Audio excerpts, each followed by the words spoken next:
Muy buenas noches, hermanos. La gloria, el poder, la gracia y la misericordia de Dios estén sobre cada una de nuestras vidas.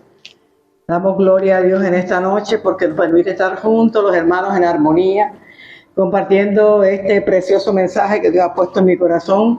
Espero que este mensaje toque tu corazón en esta noche y puedas ver la gloria y el poder de Dios a través de este mensaje. El título es Las tres miradas que deben estar en un hijo de Dios. El texto bíblico está en Génesis 15, versículo del 1 al 6, pero hoy vamos a hablar acerca del deseo que tiene Dios en la vida de cada uno de nosotros. Y el deseo que tiene Dios en la vida tuya y en la vida mía es que lo busquemos a Él de tal manera que tengamos una unidad y una coinonía con Él. Por eso Él nos dice que las miradas de nosotros son importantes para que podamos tener esa relación. Por eso dice que primero tenemos que mirar arriba, después mirarnos dentro de cada uno de nosotros para poder examinarnos tal cual somos cada uno, y la mirada hacia afuera, mirar cómo manejamos el reino de Dios aquí en la tierra.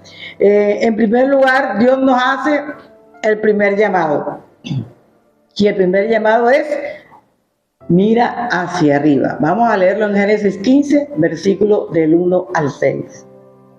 Después de estas cosas vino la palabra de Jehová a Abraham en visión diciendo: No temas, Abraham, yo soy tu escudo y tu galardón será sobremaneramente grande. Y respondió Abraham: Señor Jehová, ¿qué me darás? Siendo así que ando sin hijo, y el mayordomo de mi casa es ese Damaseno Eliezer. Dijo también Abraham: Mira que no me has dado prole, y aquí que será mi heredero un esclavo nacido en mi casa. Luego vino a él palabra de Jehová diciendo: No te heredará sino un hijo tuyo será el que te heredará. Y lo llevó fuera y le dijo: Mira ahora los cielos y cuenta las estrellas si las puedes contar. Y le dijo: Así será tu descendencia. Y creyó a Jehová y le fue contado por justicia. Entonces Dios le dijo tres cosas a Abraham. La primera que le dijo: no temas. La segunda cosa que Dios le dijo a Abraham: yo soy tu escudo.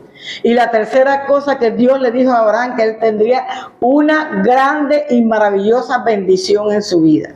Fueron tres cosas que Dios le habló. Le estaba dando la seguridad Dios de la protección y de estarlo cuidando y ayudándolo en todos los procesos de su vida.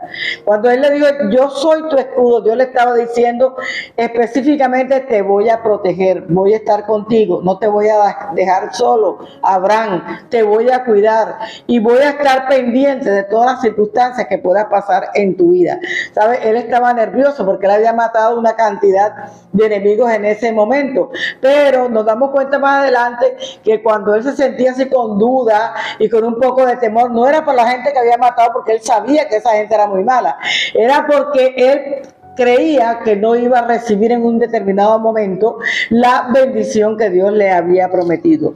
La primera frase, no temas, dice aquí la escritura, se refiere al temor que te acabo de decir, pero más adelante vemos cómo él, porque es normal que usted y yo tengamos temor aún teniendo fe en Dios. Es normal en diferentes situaciones de nuestra vida. Eso no quiere decir que yo no tenga fe.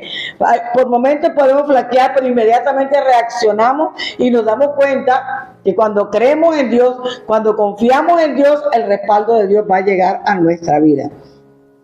Y eso vemos que al final del versículo él le dijo: tu recompensa será muy, pero muy grande. Es decir, lo vemos cómo fue la vida de Abraham, vemos todas las bendiciones que recibió Abraham, y que todas esas bendiciones y todas esas promesas de Abraham, hoy nosotros también las recibimos, porque nosotros venimos desde los lomos de Abraham. Nosotros somos descendientes de Abraham. ¿Qué implica esto? Que el temor que Abraham sentía no se debía sino a qué, a que de pronto él, en la duda que había en su corazón, él pudo pensar: bueno, Dios, ha pasado el tiempo, no ha pasado nada, yo estoy esperando mi promesa. ¿A cuánto no nos ha pasado eso? Pero seguimos confiando en Dios, porque no solamente es que puedas dudar en un momentico, sino que tú y tus acciones hablen de la fe que tú tienes, a pesar de que podamos tener una duda. Porque el que tengamos fe no quiere decir que no podamos dudar en algún momento. Sí, hermano, sí podemos dudar, pero que nuestras acciones muestren lo contrario, que nuestra fe sigue firme en el Señor, caminando en el Señor. Entonces, tu recompensa será ¿cómo? Muy grande. Quiere decir que nosotros somos parte de esa recompensa, porque dijo, tu descendencia será mucho mayor que la arena del mar y las estrellas que están en el cielo. Nosotros venimos de ahí, somos la descendencia de él, somos bendición de Abraham, pero también somos bendición como hijos de Dios aquí en la tierra, cada uno de nosotros. Shakar quiere decir, o sea, recompensa, quiere decir, en hebreo shakar, quiere decir pago, retribución, dice aquí la escritura, beneficio, estima, y además galardón y recompensa. O sea, él estaba bien seguro de que su recompensa iba a ser bastante poderosa, porque Dios se lo había dicho. Pero, ¿de qué podía temer Abraham? Nos hacemos la pregunta nosotros. Si Dios le dio dos promesas a Abraham, dos razones que tenían mucho valor para la vida de Abraham, y fue, primero, voy a defenderte, voy a estar en todo tu proceso porque yo soy tu escudo. Usted sabe que el escudo es lo que va adelante y te protege de todos los dardos del enemigo, que no te puede hacer absolutamente daño en nada. Y segundo, la recompensa iba a ser muy grande. Son dos promesas grandes que él tenía, y él se caminó viviendo y afirmándose en las dos promesas que Dios le había dado. No importa las circunstancias que estemos pasando, pero cuando yo me agarro de las promesas, cuando yo camino con las promesas, entonces Dios abre los cielos y la promesa va a llegar a mi vida, como lo hizo con Abraham. ¿Sabes? Cuando temas por lo que viene más adelante, yo te digo en este momento, haz un par en tu vida. Porque lo que viene más adelante, Dios va a estar contigo, va a ir de la mano contigo, te va a mostrar su poder y su gloria como lo hizo con Abraham, ¿sabes? Porque en los momentos más difíciles, Dios no te va a dejar. Dios te va a ayudar a resolver cada circunstancia de tu vida cuando tú, como Abraham, confías en Él. Cuando tú dices, bueno, cierto es que el que está conmigo es más poderoso que el que está en el mundo. Si Dios te ha prometido bendiciones, esperen las bendiciones. Pero yo le digo algo importante. No solamente ame la promesa, porque la promesa ya está dada. Usted tiene que aferrarse y amar por encima de la promesa a aquel que le dio la promesa, a Dios. Usted tiene que amar a Dios con toda su alma, con toda su mente, con todo su ser, como dice la Escritura. Y después vendrá la añadidura, que es la promesa. Pero yo tengo que amar al que me está dando la promesa, al que me está dando la provisión. A Él es al que yo tengo que amar con todo mi corazón. Entonces, yo le estaba diciendo, ¿sabes qué?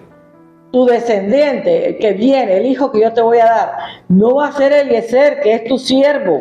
Él es un hijo espiritual tuyo. Yo te voy a dar un hijo que salga de tu propia carne, de tu propia sangre, de tu propio cuerpo. Ese es el hijo que yo te voy a dar.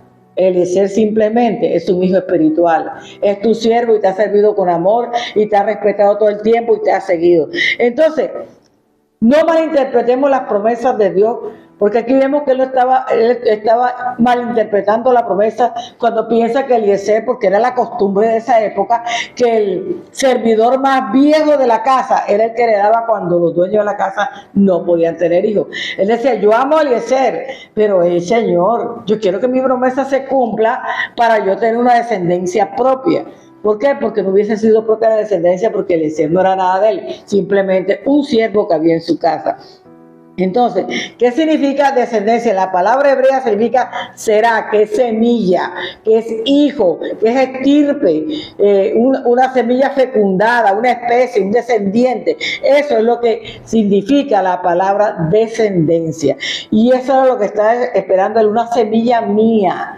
Una semilla que yo siembre y pueda crecer. Un hijo que salga de mis entrañas. Un hijo que sea sangre de mi sangre. Y Dios le dijo, ese es el hijo que yo te voy a dar. No va a ser tu siervo, sino hijo de tu propia carne. ¿Sabes?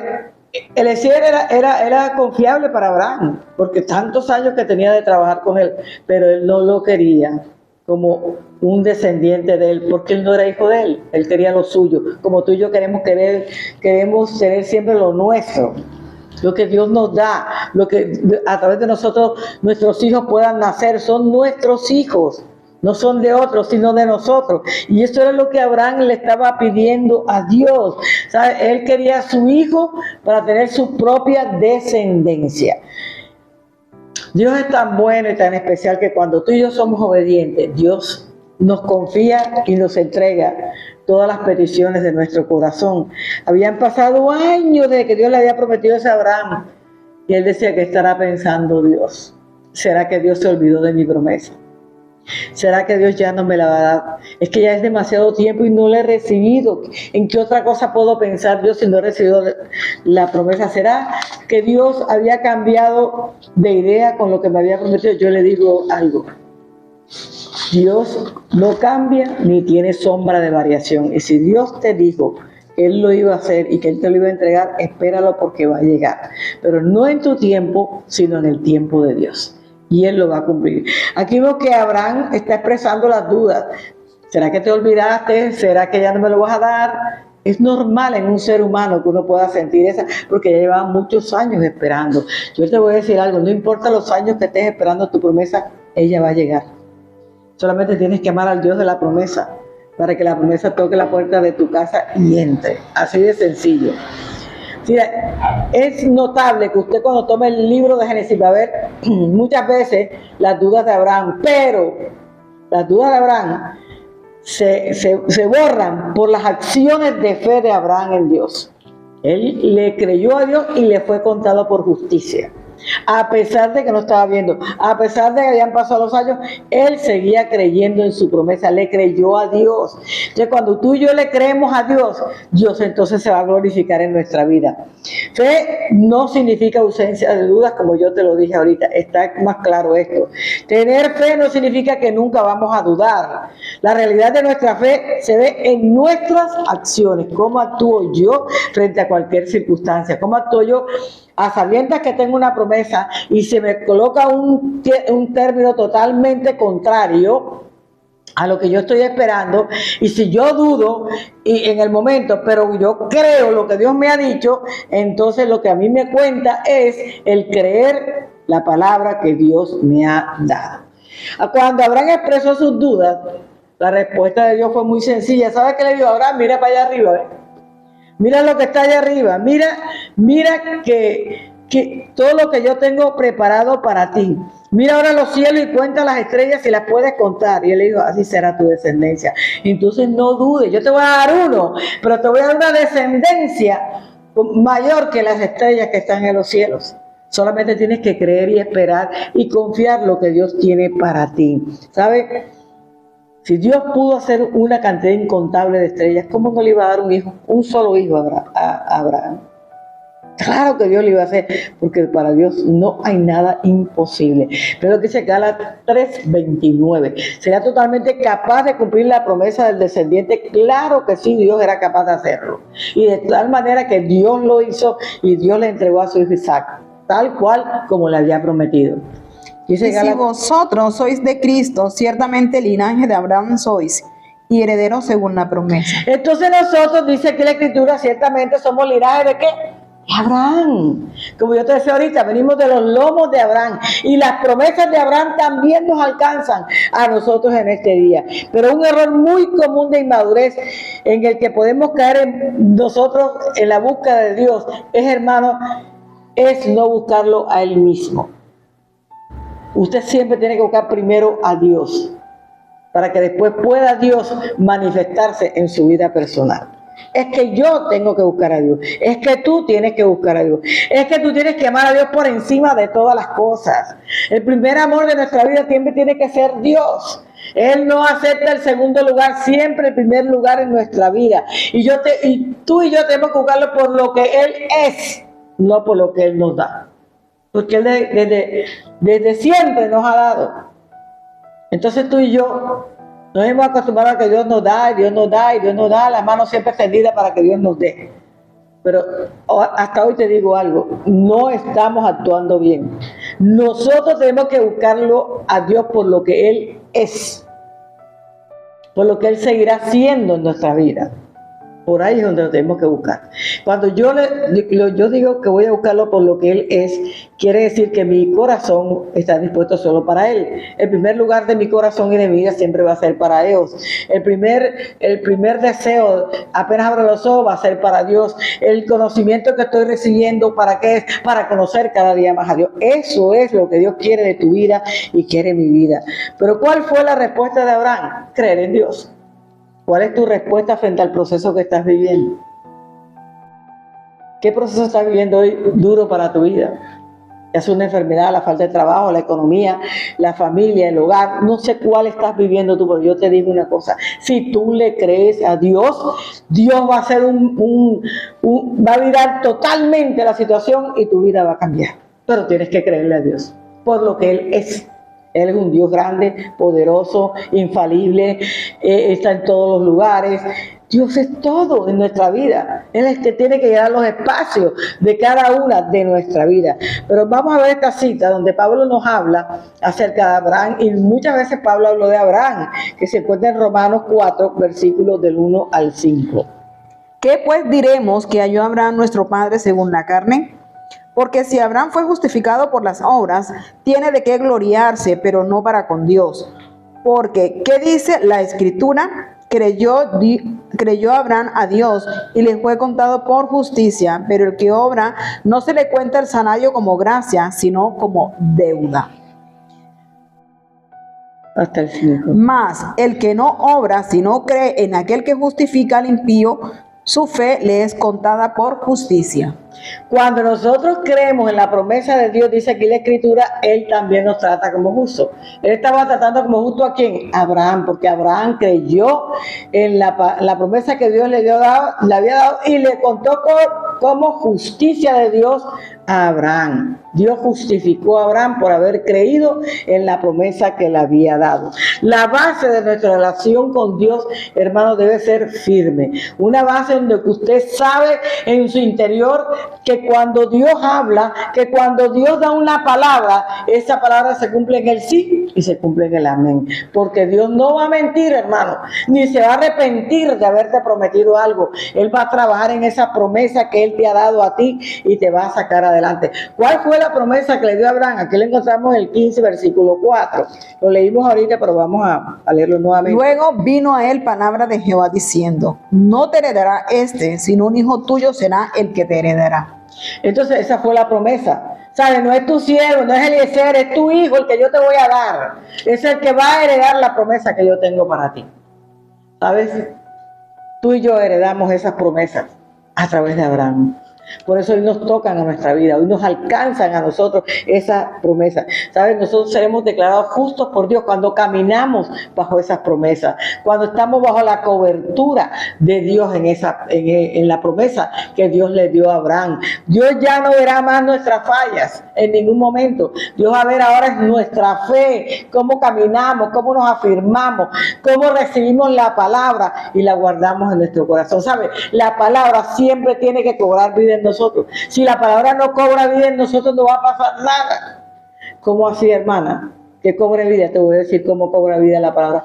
Cuando yo recibo la palabra, la dejo en mi corazón, le escribo una tabla en mi corazón y camino bajo esa palabra, creyendo que algo grande Dios va a hacer en mi vida. Así de sencillo. La palabra me tiene que hablar, la palabra me tiene que formar, la palabra me tiene que edificar, la palabra me tiene que llevar a niveles más altos espirituales delante de la presencia del Señor. Es nuestra fe la que va a cambiar el rumbo de nuestra vida. Es nuestra fe la que va a abrir las puertas. Es nuestra fe la llave de todas las promesas y cumplimientos en cada una de nuestras vidas. Es que sin fe no podemos hacer absolutamente nada. ¿Sabes? ¿Qué tal que una persona piensa que la promesa se la va a dar porque es buena? Porque hace cosas buenas. Hermano, por las acciones buenas no solamente usted va a ganar una promesa. La concesión de este regalo no sería, dice aquí, voluntaria, sino obligatoria. Le tocaba obligadamente a Dios dártela porque tú fuiste bueno. No. Es que Dios nos da la promesa, siendo buenos o malos, esperando que usted y yo volvamos nuestros ojos y nuestro corazón a su presencia para que ellas puedan cumplirse en nuestra vida. esto que nos quede claro en esta noche. Entonces, la autoconfianza en nosotros es vano, no sirve para nada. Usted no tiene que tener autoconfianza en usted, usted tiene que tener confianza en Dios, que es el hacedor de maravillas en cada uno de nosotros. Todo lo que podemos hacer, tenemos que hacerlo cobijados bajo la misericordia, el amor y la gracia de Dios en nuestra vida. Si nosotros queremos una vida agradable, tenemos que mirar hacia arriba. Porque de arriba hay una canción y de arriba viene lo bueno. Todo lo bueno lo esperamos de arriba. Entonces, si yo camino mirando hacia arriba, que he puesto los ojos de Jesús, autor y consumador de la fe, yo voy a ver todos los milagros en mi vida hechos una realidad. Porque no voy a quitar mis ojos de Dios. Dios hará cosas especiales en tu vida y en mi vida. Dios nos levantará, nos fortalecerá y hará cosas nuevas en cada uno de nosotros. Dios tiene maravillosas promesas para nosotros. Aquí están escritas en la Biblia. Pero ¿cuándo recibimos esas promesas? Cuando caminamos por el camino correcto. Cuando buscamos el conocimiento de Dios para aprender a saber cuáles son las cosas que Dios quiere que usted y yo hagamos. Para conocerlo perfectamente a Dios a través de la Escritura. Para conocer la gloria, la bondad de Dios en cada uno de nosotros. Que es todos los días vemos la gloria y la bondad de Dios. Es como Dios nos cuida, nos ayuda y establece su reino en cada uno de nuestros corazones. Miremos hacia arriba confiando en la promesa que Dios nos dio.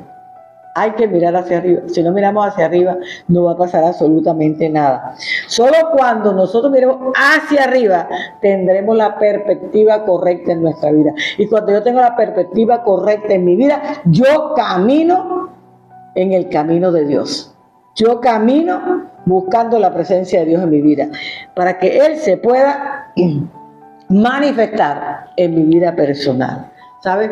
Yo aquí tengo una ilustración de una historia de unos representantes de venta que fueron a África. Yo sé que muchas veces hemos escuchado esto, pero se apega a esta enseñanza que tengo en esta mañana.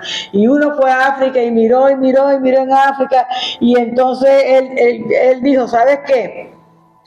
No hay nada que hacer, ninguno usa zapatos, ninguno, todos caminan sin zapatos, ninguno. ¿Cómo voy a vender zapatos si no usan zapatos? Pero mandan al otro y dice, wow, acá hay un tremendo prospecto, aquí nadie usa zapatos, o sea que voy a enseñarlos a que usen zapatos. Igual es con las promesas de Dios. Hay gente que dice, wow, ya pasó mucho tiempo, ya yo no voy a esperar nada, ya Dios no me va a dar nada. Pero otro dice, no, todavía me falta seguir esperando, todavía me falta seguir confiando. Son dos perspectivas y Dios nos está hablando de las dos maneras a nosotros. La mejor la tienes que escoger eres tú, como este vendedor que escogió la mejor. Él vio la necesidad de que esta gente usara zapatos y empezó a vender zapatos. Usted tiene que ver la necesidad de su promesa y empezar a caminar bajo la cobertura de Dios esperando su promesa. Amén. El segundo vio la misma cosa, hermano, pero es que la visión es diferente en uno y en otro. De acuerdo a cómo esté tu corazón, así vas a ver las cosas en tu vida personal. Si miramos hacia arriba con fe, es lo que te estoy enseñando en esta noche, es que sin fe no vamos a lograr nada. Todo es con fe y contamos con las promesas de Dios. Aquí tendremos la verdadera perspectiva de nuestra vida. Pero Dios ahora nos está mirando, nos está diciendo, sabes que mira hacia arriba, pero ahora te dice, en el segundo, mira hacia adentro, a lo que hay aquí adentro en tu corazón. En primera de Juan, capítulo 3, versículo 3, dice algo muy importante. Y todo aquel que tiene esta esperanza en Él, se purifica a sí mismo, así como Él es puro. Entonces, ¿qué estamos viendo aquí? Mirad, ¿qué significa? ¿Qué significa esa palabra? Significa ver este amor, ese amor poderoso que Dios nos derrama todos los días. Él no se avergüenza mostrándonos ese inmenso amor que nos demuestra todos los días a cada uno de nosotros. Porque Él nos ha dicho muchas veces, con amor eterno te he amado, hijo.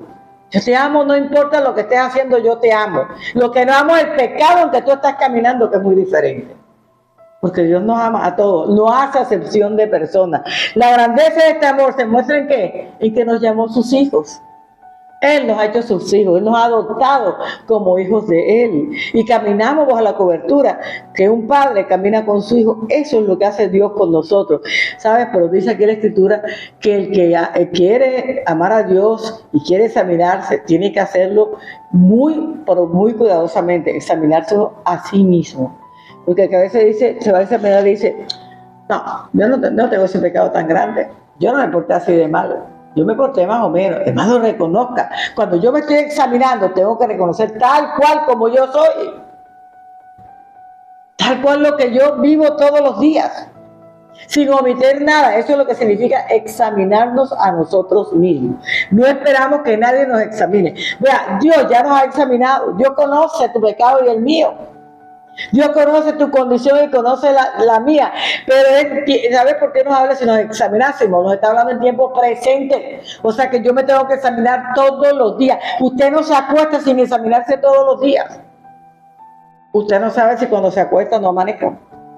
Pero qué bonito que usted antes de acostarse, usted se examine, Señor, hice esto, aquello, me equivoqué, no hice lo bueno. Y uno va sacando, va examinando, va sacando toda esa basura que guardó en el corazón. No tenemos que aliviar nada del corazón, tiene que estar limpio, preparado para Cristo Jesús, nuestro corazón, porque ahí habita el Espíritu Santo de Dios en nosotros. Entonces tenemos que limpiarlo todos los días. Por eso es necesario que usted y yo alcancemos el grado de santidad, de pureza que Dios nos está pidiendo en este tiempo. Dios dice, yo soy santo, ustedes tienen que ser santos. Yo he sido puro, ustedes tienen que ser puros, porque fuimos hechos a imagen y semejanza ¿de quién? De Dios. Y si hemos sido imagen y semejanza de Dios, ¿cómo debe ser nuestra actitud? Debemos ser puros, limpios, transparentes. ¿Y cómo lo logramos? Cuando examinamos nuestro corazón. Cuando voy a examinar lo que yo tengo adentro, si hay orgullo, rencor, si hay envidia, falta de perdón, usted está mal. Y tiene que reconocerlo. Si yo estoy en esa condición, también estoy mal. Y lo tengo que reconocer delante de Dios. Y llegar a la presencia de Dios con humildad, ¿sabe? Para que Dios pueda limpiarnos y lavarnos para poder estar presente, acepto delante de la presencia de Él. Así como Él es puro. Miren 1 Juan capítulo 3, versículos 5 y 7. Y sabéis que Él apareció para quitar nuestros pecados y no hay pecado en Él. El 7 dice, hijitos, nadie os engañe, el que hace justicia es justo como Él es justo. Entonces, ¿qué dice aquí? En Jesús no hay pecado, no hay pecado. Él fue justo. Entonces, el que dice que quiere caminar con Jesús, tiene que estar sin pecado y ser justo como Jesús. Hermano, no es difícil caminar como caminó Jesús aquí en la tierra. Solo tenemos que tener la disposición de hacerlo. Pero muchas veces el mundo atrae, el mundo engaña y mucha gente le da la vuelta de espalda a Dios y sigue para otro lugar. Yo te invito en esta noche que a través de esta palabra tú puedas llegar hoy a tu aposento en la noche y no te duermas sin estar delante de la presencia de Dios y puedas sacar, no te justifiques, no tenemos que justificarnos, tenemos que hablar con la verdad, porque a Dios tú y yo nunca lo podemos engañar. Dice la Biblia allá en Gálatas que Dios jamás podrá ser burlado por el hombre. Lo que el hombre sembrara, eso segará. Así que no siembres mentira en tu vida. Empieza a sacar todas esas mentiras, deja de ser mitómano y empieza a hablar con la verdad y a caminar con la verdad, porque a eso hemos sido llamados nosotros, porque vas a vivir toda la vida de un pecado en otro pecado y te vas a volver una montaña de pecados. Es tiempo de hacer un par, hermano. Es tiempo de llegar a la presencia de Dios y decir, yo necesito de ti, Señor. Necesito, Señor, reconocer quién soy. Reconocer la maldad de mi corazón, Señor, para poder estar delante de tu presencia. No podemos ser eficaces en el servicio de Dios si no aprendemos a examinarnos a nosotros mismos. A veces nos llevamos a los hermanos por delante, al mismo pastor o pastora nos la llevamos por delante. Y ni siquiera nos devolvemos a pedir una disculpa. Y así andamos por la vida llevándonos a todo el mundo por delante. Pero es tiempo que hagas un pare. Es un tiempo que digas, ¿sabes qué? Hasta aquí llegué. Voy a hacer un cambio radical en mi vida. Voy a ser una persona diferente. Porque dice la Escritura, todo el que tiene esta esperanza en Cristo se purifica a sí mismo. No dice se va a purificar con el hermano, se va a purificar con el pastor o la pastora. No dice eso. Es usted mismo el que se tiene que purificar. Usted mismo el que tiene que santificar. Sacando el escombro que tiene en el corazón. Limpiándolo desde lo más profundo de su ser para poder estar en la presencia del Señor. ¿Por qué quiere Dios que lo hagamos? Porque Él es puro. Y si tú dices que estás a imagen y semejanza de Dios, también tienes que ser puro. Así de sencillo, no lo podemos cambiar. La pureza tiene que estar en nosotros. ¿Qué significa esto? Que nuestra vida cristiana es un proceso que consiste de todos los días. Nosotros no somos santos en un solo día. No somos santos en un mes.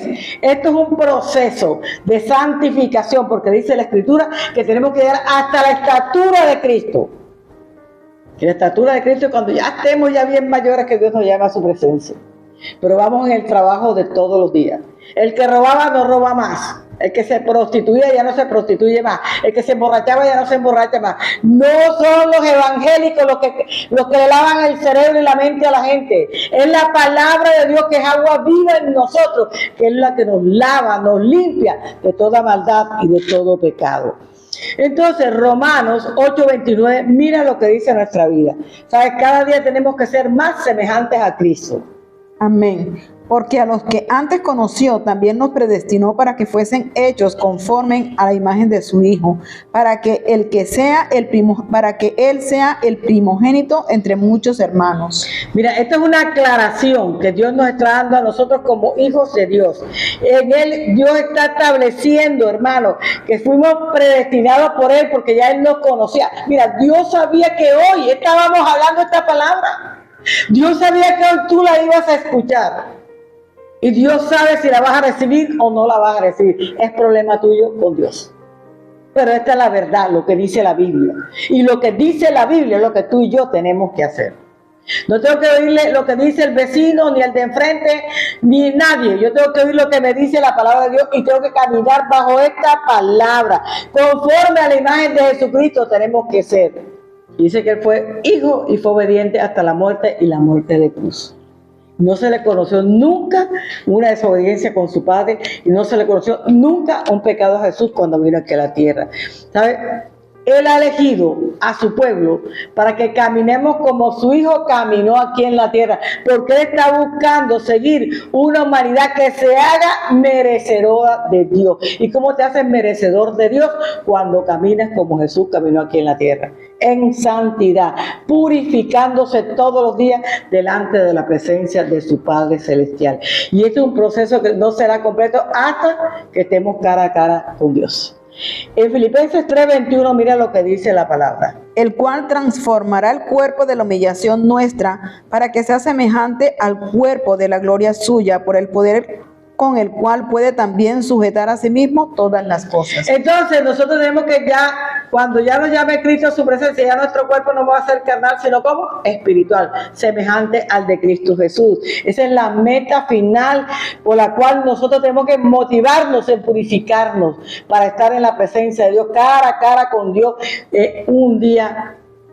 No sé cuándo será el día de cada uno de nosotros, pero sí sé que tenemos que estar un día cara a cara con Dios. Entonces, ¿qué significa purificarnos? Para que puedas comprender mejor el tema, es guardarnos en lo moral. Dice, libres de toda corrupción de pecado. Y además, también nos podemos purificar, pero hay algo que debemos hacer y es permanecer moralmente en santidad delante del Señor. Que dicen algunos, no es fácil. Sí es fácil. Cuando pones tus ojos en Jesús, cuando miras hacia arriba y cuando te miras hacia adentro, te va a doler pecar, te va a doler apartarte de Cristo, te va a doler hacer lo malo.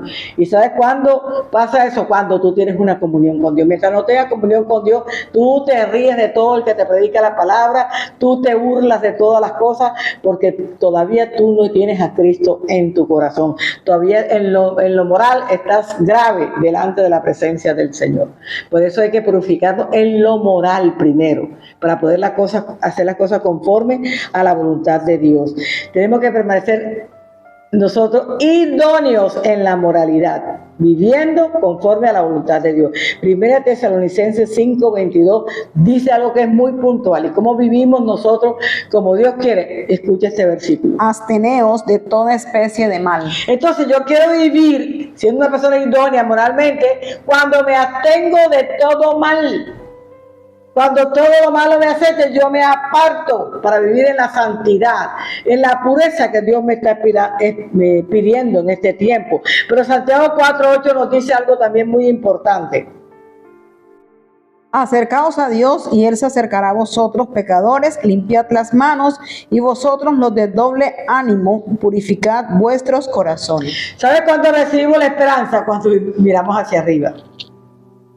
Cuando yo miro hacia arriba, veo que allá está mi esperanza, la vida que Dios me prometió, la vida allá en el cielo, en la que yo debo caminar. Por eso tengo que aprender a examinarme todos los días, porque yo puedo mirar para el cielo, pero si no me examino y me aparto de la maldad, de mi pecado, de abstenerme de todas las cosas malas, tampoco voy a llegar al cielo, tal cual como lo dijo la Escritura.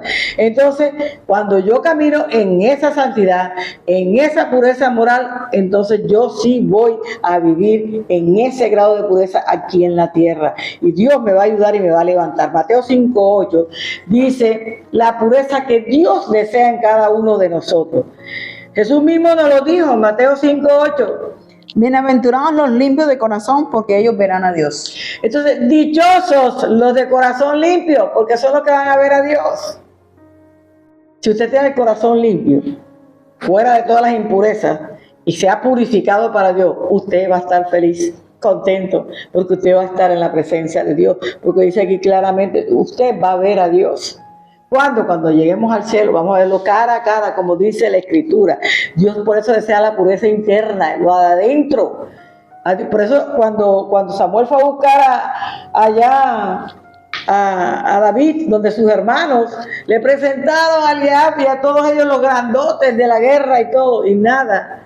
Y él dijo, bueno, este sí es, decía Samuel, este sí es. Señor le dijo, un momentico, Samuel, yo no miro lo que mira el hombre. Yo miro lo interno, lo del corazón. Yo no miro lo de afuera, lo externo.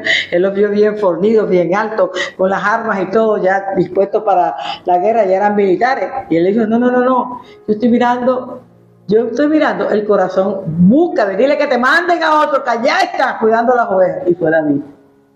Era chiquito, 17 años, un peladito, pero ya pastoreaba.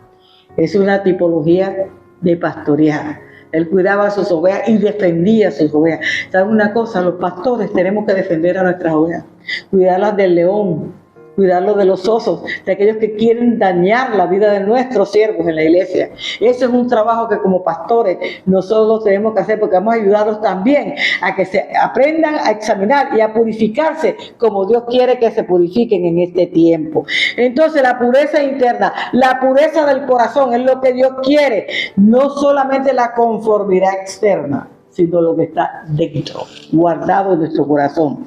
Jesús atacó a los fariseos, ¿por qué? Y como les digo, tumbas blanqueadas, porque ellos cuidaban era la apariencia, pero no cuidaban el corazón. Tenían un corazón sucio, pero ellos estaban cuidando a los de afuera, lavándose las manos, criticando a los discípulos porque no se lavaban las manos en la mesa, porque hermano, pero estaban muy lejos de conocer a Dios. Porque lo de ellos solo era lo externo, lo que se veía. ¿Cómo podemos tener esta pureza de corazón? Siendo honesto con nosotros mismos. Cuando yo soy honesta conmigo mismo, yo tengo que reconocer mis fallas, mis errores, mi mal comportamiento, mis actitudes negativas, las impurezas que hay en mi corazón. Es la única manera en que yo puedo tener un corazón puro. De lo contrario, no lo vamos a, tenemos que examinarnos con regularidad. Yo diría que casi todos los días, porque casi todos los días cometemos errores y nos equivocamos, y confesar nuestros pecados a Dios. Nosotros no tenemos que confesar los pecados a nadie. Todos tenemos que confesarle los pecados a Dios. A veces podría ser útil confesárselo a una persona bien madura en el Evangelio para que nos ayude, pero yo le voy a decir algo. Yo prefiero personalmente confesarlo solamente ante Dios, porque el hombre nos puede fallar, pero Dios nunca nos va a fallar. Lo que tú le confieses a Dios, solo Dios es el que lo va a recibir, y solo Dios es el que te va a dar la respuesta a lo que estás esperando. Mira, había una plática de 4 pastores y decía, mira, nuestras ovejas siempre nos comentan los problemas, las situaciones críticas que ellos están viviendo, y nosotros nunca le platicamos a nadie las cosas que nosotros vivimos todos los días. No se lo decimos a nadie, y tenemos muchas cosas adentro y no le decimos a nadie, y seguimos llevando la vida como si nada. La confesión es buena, hermano, porque es necesario que nosotros confesemos nuestros pecados, pero vamos a confesar nuestros errores. Aquí le estaba diciendo, eran 4 pastores. El uno dijo, bueno, yo tengo yo tengo un pecadillo guardado en mi corazón, que a veces me tomo una cervecita. El otro dijo, bueno, a mí me gusta fumarme unos cigarritos, pero a veces. El otro dijo, yo me compro un billete de lotería toda la semana. Y llega al cuarto y le preguntan, ajá, ¿y tú qué? No, ya no voy a hablar. Pero ¿por qué no vas a hablar si hemos tenido la confianza cada uno de decir qué pecado tenemos? ¿Qué es lo que nos está estorbando a nosotros? Y él dice, no. Por fin lo convencen. Y entonces él dice, mi vicio es el chisme. Ya estoy que me muero para salir corriendo a decir al pastor lo que ustedes están haciendo. ¿Se da cuenta? Entonces usted no puede confiar en nadie para usted confesar sus pecados. Estaban entre siervos de Dios. Y mira lo que pasa. Cada uno, que aunque usted y yo seamos siervos de Dios, en algo fallamos. Por eso es que dice Dios, examinemos nuestro corazón. Te doy este ejemplo para que nosotros nos examinemos realmente nuestro corazón y podamos confesarle todos nuestros pecados a Dios. ¿Para qué? Para nosotros poder de verdad vivir en la pureza y en la santidad de la cual Dios nos está llamando. En el Salmo 139, 23 y 24, mira lo que dice. Examíname, oh Dios, y conoce mi corazón. Pruébame y conoce mis pensamientos. Si hay camino de perversidad, y llame el camino eterno. Entonces dice, Señor, examíname, le dice el salmista. Conoce mis pensamientos, Dios, ayúdame. Lo que yo no puedo ver todavía, lo que yo no me puedo percatar todavía de lo malo que yo estoy haciendo, Señor, ayúdame para empezar a caminar como tú quieres, para poder servirte como tú quieres. Sí, ¿sabes? Tenemos que tener la ayuda especial de Dios para de verdad reconocer nuestra condición espiritual y empezar a vivir en la pureza por la cual Dios nos ha llamado. Por eso dice, examíname, oh Dios, y sondea mi corazón, pues ponme a prueba en mis pensamientos, Dios. No sé si estoy pensando lo malo, lo bueno, lo justo, lo santo, no sé. Pero si tú me ayudas, Dios, yo lo voy a poder definir en mi vida y cambiar lo que yo tengo que cambiar en mi vida para poder empezar a vivir en la pureza espiritual a la cual tú me estás llamando en este tiempo. Hermano, el Espíritu Santo es el que escudriña nuestros corazones, es el que nos convence de pecado y es el que nos lleva a toda verdad, todo el conocimiento de Dios en nuestra vida. Por eso cuando yo recibo a Cristo, cuando yo doy la oportunidad a Cristo de que entre a mi vida y que se quede conmigo en mi corazón, entonces el Espíritu Santo va a hacer esa obra, nos va a regenerar espiritualmente, nos va a restaurar espiritualmente para poder tener una verdadera comunión con Dios, una verdadera relación estrecha con Dios, para poder santificarnos y para poder llegar a la pureza que Dios nos está pidiendo en este tiempo. Pero tengo que mirar hacia adentro. Si yo no miro hacia adentro, no puedo hacer nada. No puedo hacer nada. Dios me está enseñando en esta noche que yo tengo que examinarme todos los días, porque tengo que sacar lo que hay allá adentro, que por muchos años he tenido ya escondido. Por eso cuando cogen una rabieta fuerte, ¡fum!, fluye lo que está allá adentro. Y usted mismo dice, bueno, ¿y de dónde salió? Si yo ni siquiera estaba pensando en eso, pero estaba guardado en el subconsciente. En un momento de rabia, en un momento de desequilibrio emocional, todas esas cosas van saliendo. Pero antes que salgan, vamos a examinarnos, vamos a poner en las manos de Dios para que Dios nos ayude a nosotros a acercarnos a Él a través de la santificación y la pureza que Dios derrama sobre nosotros. Mirar hacia adentro y permitir que Dios brille en nosotros es lo fundamental en cualquier hijo de Dios. Tengo que dejar que el Cristo brille dentro de mí, que sea Él el que me dé la luz para seguir caminando, que sea el que me lleve a todo conocimiento de la verdad para poder llegar a la pureza y a la santificación que Dios me está pidiendo. Luego dice, el tercero, mira hacia afuera, que dice Juan 4, 35 al 38. ¿No decís vosotros, aún faltan 4 meses para que llegue la siega? He aquí os digo, alzad vuestros ojos y mirad los campos, porque ya están blancos para la siega. Y el que siega recibe salario y recoge fruto para vida eterna, para que el que siembra goce juntamente con el que siega. Porque en esto Es verdadero el dicho, uno es el que siembra y otro es el que ciega. Yo os he enviado a cegar lo que vosotros no labrasteis. Otros labraron y vosotros habéis entrado en sus labores. Entonces nuestro Señor utiliza esta metáfora, porque es una metáfora, para comparar las labores de la siembra y de la cosecha. Nosotros somos llamados ¿a qué? A sembrar. Pero hay una persona que va a cosechar. Siempre hay uno que siembra y otro que cosecha. Y lo hemos visto, uno toma una persona, la prepara, le da todos los cursos, todos los seminarios, y cuando volteó, se fue para otro lugar. Otro va a cosechar lo que tú hiciste, porque aquí lo dice la Escritura. ¿Ya? Entonces unos siembran, pero otros cosechan, hermano. ¿Por qué? Porque eso pasa en la obra de propagar el reino de Dios aquí en la tierra. ¿Qué tal que yo no pueda cosechar porque me tengo que ir a otro lugar a buscar a la persona para ver? No, hermano, eso es un trabajo de Dios. Y más adelante lo vamos a ver en las citas bíblicas que tengo en esta noche para aquí. Entonces Jesús sabía que Él tenía que venir aquí a la tierra, morir en una cruz, dar la salvación a la humanidad entera, para que todo este proceso de la siembra, del amor de Dios en la tierra, se diera a través de su Hijo Jesucristo, ¿sabes? Y esto fue lo que Jesús le enseñó a todos sus discípulos cuando estuvo aquí en la tierra. Como en el campo, los agricultores, hermano, dice la Escritura, reciben el salario por estar trabajando en el campo. También en el campo del Señor, los que siembran la semilla, también tienen su paga de parte de Dios. Dios le paga tanto el que siembra como tanto el que recoge. Igual que en una hacienda le pagan al que siembra la semilla como al que recoge la semilla. Dios hace esa analogía para enseñarnos a nosotros lo importante que es la siembra y la siega en el reino de los cielos. Y dice la palabra que hay una gran recompensa para aquellos que siembran la semilla. Por eso es bendición que prediquemos el Evangelio, porque estamos sembrando la semilla de Cristo en tu corazón. Recíbela en esta noche en el nombre poderoso de Jesús.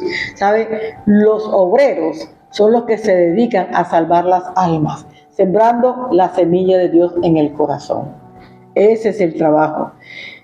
La gente piensa que el trabajo de un pastorado es fácil. Hermano, ser pastor, ser pastora es un trabajo bastante arduo. Hay que trabajar duro, a veces 24 horas, dependiendo. Pero el trabajo es fuerte, igual que en el campo, que se van desde las 3 de la mañana y regresan a las 5 de la tarde, 6 de la tarde. Es un trabajo duro, arduo, pero ¿sabes qué? Produce gozo, satisfacción en nuestra vida, de ver cuántas almas se vuelven al camino del Señor, cuántas almas son salvadas, quitadas las garras del enemigo para estar en la presencia del Señor.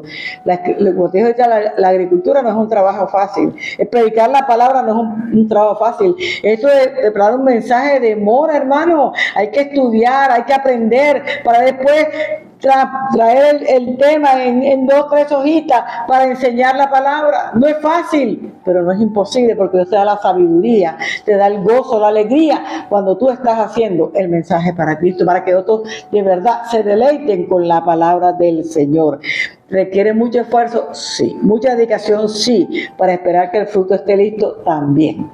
Porque no creas que el primer día que sembraste la semillita, ya enseguida salió el arbolito y creció y dio frutos. No, hermano. Hay que ir sembrando con paciencia, con amor, con entrega, con dedicación, hasta que empiece a brotar la plantita. Entonces, a cuidar la plantita para que coja un tronco fuerte y se levante y pueda hacer la obra de Dios completa.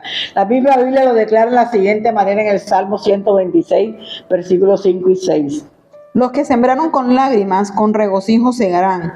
Irán andando y llorando el que llevan la preciosa semilla, mas volverá a venir con regocijo trayendo sus gavillas. ¡Ay, qué bendición! Después que sembraste, después vienes a recoger tus gavillas y vienes con gozo y alegría. Pero a veces sembramos con lágrimas, hermano. Porque está uno dándole a una persona, hablándole a la persona, enseñándole la palabra, y parece que la persona ni por ahí. Pero la palabra jamás regresa vacía. Eso sí está claro aquí en la Biblia, y más adelante lo vemos. Entonces, nuestro mismo Señor nos enseñó que el reino de los cielos es semejante a un granito de mostaza. El granito de mostaza es la semilla más pequeñita que existe en el mundo entero, que dice Mateo 13, versículos 31 y 32. Otra parábola les refirió diciendo, el reino de los cielos es semejante al grano de mostaza que un hombre tomó y sembró en su campo, el cual a la verdad es la más pequeña de todas las semillas, pero cuando ha crecido es la mayor de las hortalizas y se hace árbol de tal manera que vienen las aves del cielo y hacen sus nidos en sus ramas. Dice que la semillita tan pequeñita, la más pequeña en el mundo, que lo dice la misma palabra de Dios, yo la tenía en mis manos, la bolita negra, pero bien chiquitica. Esa semillita hace que crezca un árbol, pero un tremendo árbol. El árbol más alto de todos los árboles es el árbol de la mostaza, la semilla de mostaza. Da tremenda sombra que los mismos animalitos, los pajaritos llegan allá y hacen sus nidos en ese árbol. ¿Qué nos está diciendo Dios? Que si tú fueras así de pequeñita, y te metes con el Señor, vas a ser grande en el reino de los cielos, vas a recibir bendiciones en el reino de los cielos. Jesús nos dice que hay que mirar el mundo al cual hemos sido llamados nosotros para alcanzarlo. ¿Y cómo lo alcanzamos, hermano? Sembrando la semillita de mostaza, sembrando una palabra, una porción de la palabra a las personas para que ellos puedan conocer a Jesús. Mira, que los discípulos estaban preocupados por la comida que perece. Jesús no estaba preocupado por eso. Jesús estaba preocupado por que la gente recibiera el mensaje, que el mensaje tocara el corazón de la gente, para que la gente volviera en sí y reconociera a Jesús como el Mesías en ese tiempo, hermano. Él nos llama a buscar las oportunidades que existen. Todos los días tenemos oportunidades y Él nos está llamando a eso. Se refiere a tener una cosecha eterna. Tenemos la oportunidad. Gracias a Dios por estas plataformas, hermano, porque a través de estas plataformas la Biblia dice que la palabra tiene que correr hasta el último rincón de la tierra, y yo creo que con estas plataformas, cuando usted la usa para bendición del reino de Dios, esta palabra va a correr como río de agua y muchos van a recibir a Cristo a través de esta palabra, como dice la Escritura, y la cosecha va a ser eterna porque se van a convertir para la gloria del Señor. Y eso es lo que Dios quiere, que busquemos su reino, que enseñemos su reino y que glorifiquemos el reino de los cielos. En muchas ocasiones uno es el que siembra las buenas noticias, la buena palabra de Dios, y otro cosecha esa buena palabra de Dios. Pero todos tenemos la misma paga, tanto el que siembra como el que cosecha, tienen la misma paga delante del Señor. En cualquier caso, yo le digo, el momento es hoy para trabajar en el servicio del Señor. Unos son los que están sembrando la semilla de la palabra de Dios, pero otros pueden trabajar al servicio de la palabra de Dios. Ya, todos tenemos que trabajar. Si usted no puede trabajar, usted utilizará otro medio para ayudar a que otros vayan a predicar por usted, que otros vayan a servirle a Dios, porque usted de pronto está impedido y no lo puede hacer. Pero es importante que usted lo entienda eso. Todos tenemos que trabajar para que esta palabra se extienda. No sea que las piedras vayan a hablar por nosotros, unos seres inertos, minerales, van a hablar por nosotros que tenemos sabiduría, inteligencia, conciencia y tenemos léxico para poder predicar el Evangelio de Dios.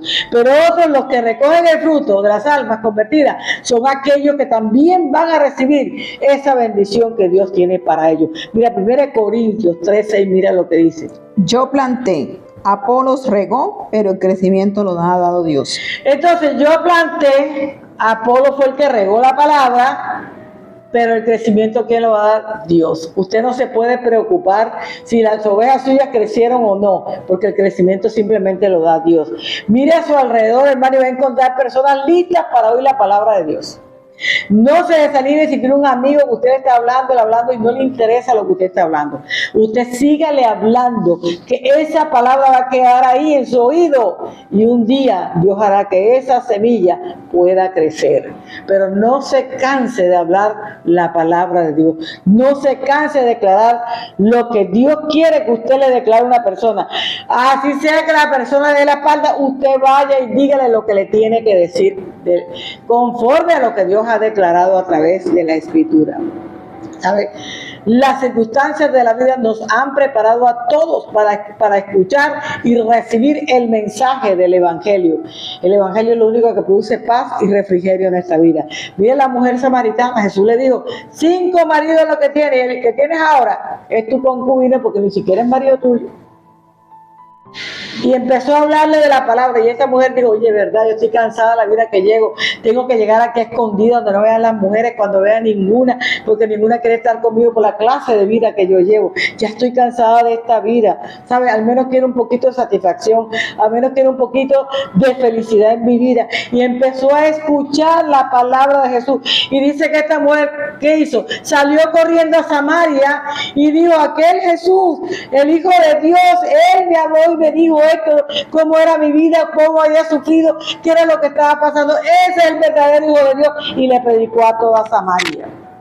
Quiere decir que ya esta mujer estaba lista para recibir el mensaje. Hay muchos que ya están listos, que Dios los ha preparado. Solo necesita que tú vayas y le hables de la palabra de Dios. Solo necesita que tú le des un testimonio de la obra maravillosa que Dios te está dando. Hermano, no importa que no encuentres una persona como la que tú mucho tiempo le has hablado. No te desanimes. Sigue adelante, sigue orando, hermano. Ora por ellos, porque la oración del justo puede mucho, dice la Escritura, y espera el momento de su preparación, porque ellos van a seguir siendo preparados por ti. Cada vez que tú lees una palabra, que sea muy puntual esa palabra que tú le des. Mientras tanto, que tú buscas, Dios lo está preparando y lo va a estar listo para el día en que tú le des la palabra total que Dios tiene para ese amigo tuyo. Pero mira alrededor tuyo hay mucha gente que ya tiene sed de Dios, pero no hay quien les predique. Yo estoy buscando hombres y mujeres que se lancen a predicar la palabra, a que irsen en tiempo y fuera de tiempo el poder de Dios y lo que Dios ha hecho en nosotros todos los días. Pide al Señor que abra tus ojos, que abra los ojos de las personas que están al lado tuyo, para que esas personas puedan mirar arriba, puedan examinarse internamente, pero también puedan mirar alrededor el desastre de vida que tienen muchos, ¿sabes? El Señor y Salvador vendrá y tú vas a ser esa persona que le vas a ayudar a salir. Por eso mira hacia afuera y busca todas las peras que estén maduras, porque están listas para ser tomadas y degustadas. Así que, hermano, piénselo mucho, medítelo mucho. Concluyo con que el sembrador vino aquí a la tierra a sembrar la semilla. El sembrador es Cristo, ya sembró la semilla para que la iglesia predicara el evangelio. Y la iglesia somos tú y yo. Donde tú te congregas se llama templo. La iglesia somos todos aquellos que tenemos a Cristo en el corazón. Mientras el segador ve los grandes resultados de la siembra, el que siembra todavía no los vio, simplemente sembró. Pero de igual manera, la recompensa es para los dos, porque la obra la han hecho los dos. Así que no te desanimes por eso, sigue creciendo en el Señor, sigue buscando la presencia de Dios, rinde tu vida a Cristo en esta noche y dile: Señor, gracias por esta nueva oportunidad de vida que me das. A partir de hoy, tú serás el dueño de mi vida, el rey de mi corazón. Te rindo mi vida, Señor. En el nombre de Jesús, amén. Dios te bendiga, que tengas una linda noche, hermano.